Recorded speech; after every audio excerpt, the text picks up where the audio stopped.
So I just shot 10 minutes or used more different worth locations. of video. I had different locations. I had different looks. Points I really wanted to make. Points I really wanted to make. Sucked. And It really sucked. never nailed the point I was trying to make in a way that made the video worthwhile to post. I just kept saying, please try, please try, please try. So I'm awkwardly giving you another video on awkwardness because I am a very awkward person. I am shy. I'm very self-conscious that I'm going to be judged, that you're going to laugh at me because of the glare that's always on my glasses, so we'll try without them. It's not like I ever look at the camera anyway. I'm an awkward person. I have been most of my life. I've been shy. I've been overly sensitive. I've been overly concerned with what people think. And I just wanted to reach out to people out there that maybe like me, as well as people that maybe seeing those people like me in your life. Now, the one thing I want to stress in that talking about this is I'm not talking about social phobia, mental illness, autism or Asperger's spectrum people. We probably all fall on the spectrum these days because everyone has a diagnosis, I guess. What I just wanted to talk about was you're shy, you have trouble connecting, you have trouble interacting. What I just wanted to say was please try.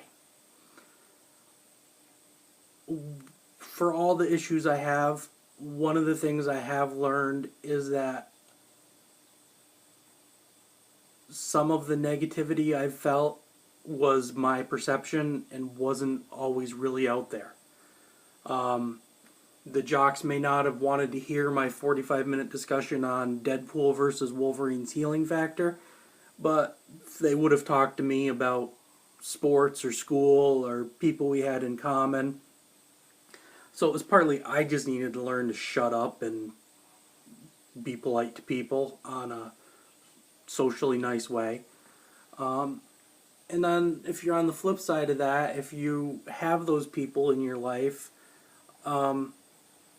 in a lot of ways what they want is just to be accepted and to make those connections. Sometimes they don't know how.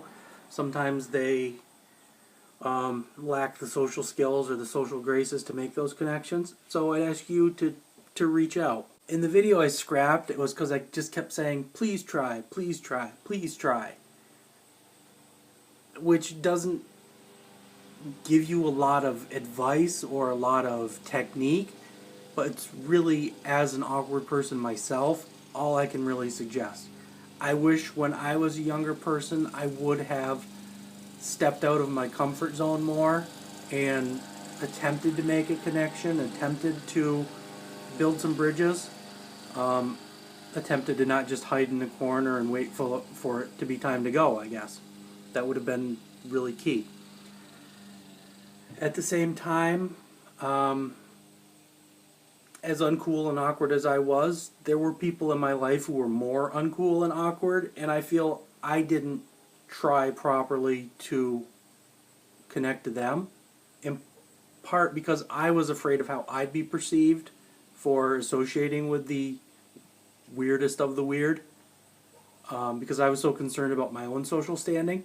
And I think even if you're the cool kid, you're not a surf's popular, which is a reference that both dates and obscures me.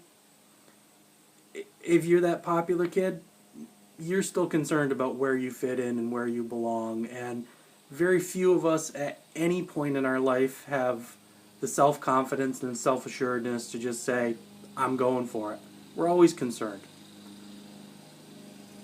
Point in which was, I was too concerned and I wasn't the best friend to people I could have been because I was worried about how they'd make me look.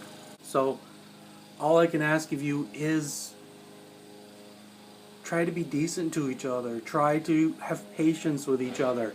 If someone doesn't talk about something you care about, politely excuse yourself after a minute. Do what you can to reach out. Whether you're reaching down from the top of the social pyramid or up from the gutters.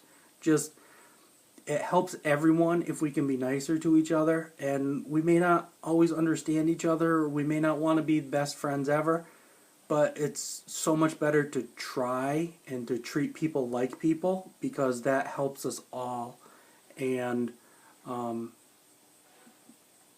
never know who you're going to meet or how someone may help you in your life. And we're never going to make those connections if we live inside our own bubbles so much.